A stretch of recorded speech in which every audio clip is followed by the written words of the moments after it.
ఆడిపో photo తీసేసుకుంటారా అంతే.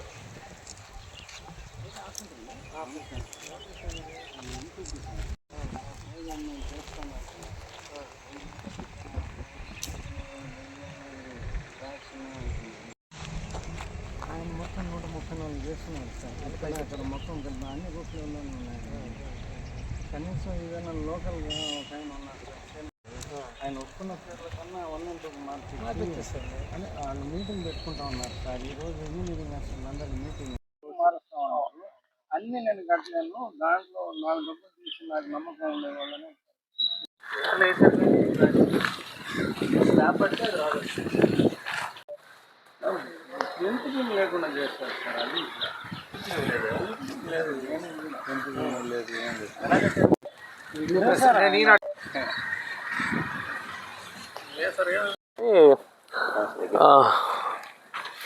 ఈరోజు మన ఆత్మకూరు సబ్ డివిజన్లో భాగంగా నేను ఈ సంఘం ఏఎస్పేట చూడడానికి వచ్చాను. నా పేరు Venugopal, project head housing. So మనకేంటంటే ముఖ్యంగా 1,04,000 ఇళ్ళు అన్నది మొత్తం ప్రధానమంత్రి ఆవాస్ యోజన అర్బన్లో కానీ ప్రధానమంత్రి ఆవాస్ యోజన గ్రామీణలో కానీ జరుగుతూ ఉన్నాయి. దానిలో ఇప్పటివరకు సుమారు 30,000 హౌసెస్ వరకు పూర్తయినాయి. ఒక 22,000 ఇళ్ళు అన్నది ఇంకా పూర్తి మొదలు పెట్టాల్సి ఉంది. మిగతా అన్ని కూడా వివిధ దశలో ఉన్నాయి అన్నింటినీ కూడా.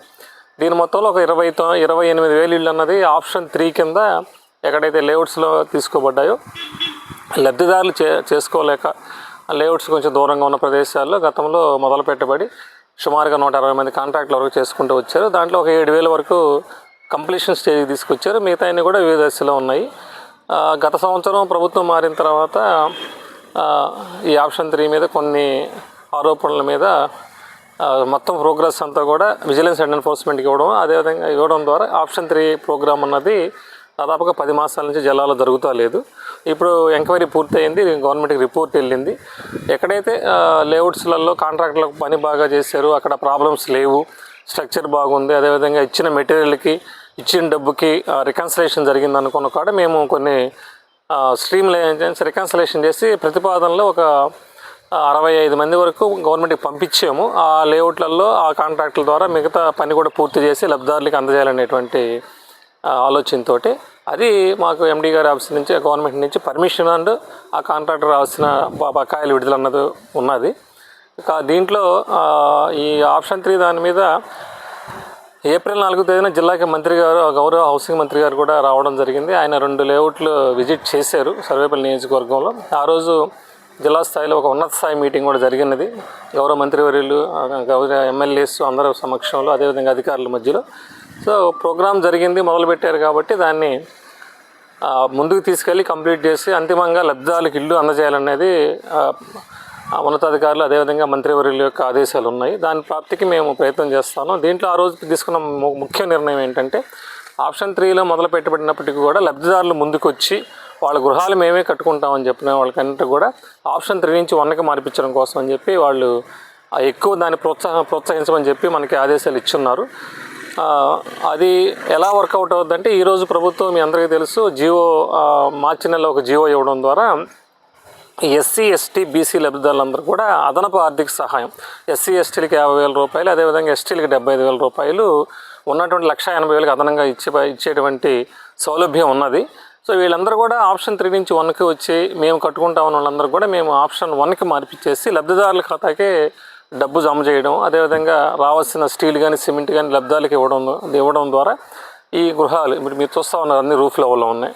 ఇవన్నీ కూడా పూర్తి చేయడం కోసం అని చెప్పేసి మేము ఎక్కువ మా సిబ్బందికి అదేవిధంగా సంబంధిత ఎంపీడీఓలకి, మున్సిపల్ కమిషనర్స్ అందరికి కూడా గౌరవ కలెక్టర్ గారి ద్వారా ఆదేశాలు ఇచ్చున్నాము. సో మీ ద్వారా మేము ప్రజలందరూ కోరుకునేది అంటే ఎక్కువ మంది సొంతంగా కట్టుకోవడానికి ముందుకు వచ్చి వాళ్ళ గృహాలు చక్కగా పూర్తి చేసుకొని ఇళ్లలోకి వెళ్ళినట్టయితే వాళ్ళకి రావాల్సినటువంటి మిగతా సొమ్మునంతా కూడా నేరుగా లబ్ధిదారుల ఖాతాకి మేము జమ చేసి ఈ కార్యక్రమాన్ని పూర్తి చేసి తద్వారా గృహస్థుడు ఎవరైతే ఇల్లు ప్రారంభించుకుని లబ్ధిదారుడు ఉన్నారో ఆయన ఇల్లు పూర్తి చేసుకొని ఆయన ఇంటిలోకి వెళ్ళడానికి అవకాశం ఉందనేటువంటి విషయం తెలియజేస్తూ ఆ విధంగా ఎక్కువ మంది పూర్తి చేసుకొని వాళ్ళు గృహప్రవేశాలు గావించుకోవాల్సిందిగా మీ ద్వారా అందరికీ విజ్ఞప్తి చేస్తూ ఉన్నాను. Thank you. అదేవిధంగా ఆల్రెడీ ఎవరైతే కట్టుకుంటా ఉన్నారో మీకు ముఖ్యంగా ఈ అదనపు ఆర్థిక సహాయం జిల్లాలో 34,000 మంది వరకు అంటే మొదలుపెట్టిన వాళ్ళకి మొదలుపెట్టారు. అదేవిధంగా డిసెంబర్ 10 తర్వాత కంప్లీట్ చేశారు. ఈ 2 పారామీటర్స్ డిసెంబర్ 10, 2024 ముందు పూర్తి చేసిన వాళ్ళకి అదనపు ఆర్థిక సహాయం అనేది వర్తించదు జీవో ప్రకారం. సో ఈ 2 పారామీటర్లు తీసుకున్నప్పుడు దాదాపు 32,000 మంది మనకి ఎలిజిబిలిటీ వచ్చారు మొదలుపెట్టిన వాళ్ళల్లో. దాంట్లో ఆప్షన్ 3 కింద 16,000 ఉన్నాయి, ఆప్షన్ 1 కింద 12,000 మంది ఉన్నాయి. ఈ 12,000లో ఇప్పటివరకు మేము సుమారుగా 5,500 మందికి సొమ్ముని వాళ్ళ ఖాతాలో కొంత అర్హతను పెట్టి జమ చేయడం జరిగింది. ఈ అదనపు సహాయం కూడా 4 విడతలుగా మేము ఇస్తూ ఉన్నామండి. బేస్మెంట్లో కొంత, రూఫ్ లెవెల్లో కొంత, స్లాబ్ వేసిన తర్వాత కొంత, అదేవిధంగా పూర్తయిన తర్వాత కొంత ఇస్తూ ఉన్నాం. ఎస్సీలకి అయితే 15,000, 10,000, 10,000. అదేవిధంగా ఎస్టీలకి అయితే 22,500, 22,500, మిగతాది 15,000. ఇట్లా 4 విడతల్లో జమ చేయడం జరుగుతూ ఉంది. కాబట్టి ఈ అవకాశాన్ని ప్రతి ఒక్కరు ఉపయోగించుకోండి. మా దగ్గర సిమెంట్ కానీ, స్టీల్ కానీ ఎక్కడ కొరత లేదు. అదేవిధంగా డబ్బులు కూడా మీరు కట్టిన మ్యాక్సిమం 6 నుంచి 10 రోజుల లోపల మీ అకౌంట్కి జమ చేయబడతాయి. ఈ 3 పుష్కలంగా ఉన్నాయి కాబట్టి మెటీరియల్ పుష్కలంగా ఉంది. అదేవిధంగా డబ్బు ఎప్పటికప్పుడు జమ కాబడుతూ ఉంది. దానికి అదనపు ఆర్థిక సహాయం కూడా ప్రభుత్వం వాళ్ళు ఏర్పాటు చేస్తున్నారు. కాబట్టి ఇది మంచి అవకాశం. సీజన్ కూడా బాగున్నది. ఇసుక కూడా మనకి చాలా మంచి రేటుకి లభ్యత అవుతూ ఉన్నది. గతంలో అయితే దాని మీద చాలా ఆంక్షలు ఉండేవి. ఇప్పుడు మినరల్ ఫండ్ లేదు, డిస్ట్రిక్ట్ మినరల్ ఫండ్ లేదు, సేనరేజ్ ఛార్జెస్ లేదు. ఓన్లీ లబ్ధిదారులు ఎవరైతే కూడా ట్రక్కులు కానీ లేదా ఎడ్ల బళ్ళతో కానీ ఎక్కడి నుంచైనా సరే ఉచితంగా రవాణా చేసుకోవడానికి అనుమతి ఉన్నది. కాబట్టి ఈ 3 ఇసుక ఉన్నది మన దగ్గర, సిమెంట్ ఉన్నది, స్టీల్ ఉన్నది, క్యాష్ కూడా ఫ్రీగా ఫ్లో అవుతూ ఉంది. అది కాకుండా అదనపు ఆర్థిక సహాయం కూడా ప్రభుత్వం ఏర్పాటు చేస్తున్నారు. కాబట్టి అన్ని అవకాశాలను ఉపయోగించుకొని ఏదైతే వివిధ దశల్లో అన్ని చోట్ల జిల్లా మొత్తం, అదేవిధంగా ఇక్కడ మేము సంఘంలో ఉన్న కూడా సంఘం కాబట్టి ఏఎస్పేట వచ్చి నియోజకవర్గం ఎక్కడైనా సరే లబ్ధిదారులు ముందుకు వచ్చి తొందరగా ఈ ప్రోగ్రాం పూర్తి చేసుకోవాలి. ఎందుకంటే మనకి ఇది ప్రధానమంత్రి ఆవాస్ యోజన 1 కింద 2020 నుంచి ఇళ్ళు మంజూరు కాబడి ఉన్నాయి. దీనికి 2026 మార్చికి మనకి డెడ్ లైన్ అయిపోతుంది. దాని తర్వాత మనకి ఫండింగ్ వచ్చేదానికి సమస్య ఉంది. కాబట్టి ఈ 6 మాసాలుగా ఇప్పుడు మనం ఆల్రెడీ జూన్లో ఉన్నాం. సో ఈ యొక్క 6 మాసాలు, అదొక 3, ఈ 9 మాసాల్లో ప్రతి ఇల్లు కూడా మొదలుపెట్టిన ప్రతి ఇల్లు కూడా పూర్తి చేసుకొని చివరి రూపాయి వరకు కూడా వాళ్ళు పొందవలసిందిగా అందరి లబ్ధిదారులకి విజ్ఞప్తి చేస్తూ ఉన్నాను. ఇది కాకుండా మనం ప్రధానమంత్రి ఆవాస్ యోజన 2O అనేది ఇప్పుడు మేము సర్వే జరిపిస్తూ ఉన్నాము. దీనికి సంబంధించి కూడా మన రాష్ట్రానికి ఒక 5,000 ఇళ్ళు వరకు కేటాయించబడ్డారు. మన జిల్లాకు కూడా 35,000 వరకు కేటాయించడం జరిపింది. ఇది ప్రతి నెల 15వ తేదీ మేము డిపిఆర్ అనేది తయారు చేసి పంపిస్తూ ఉన్నాం ప్రభుత్వానికి.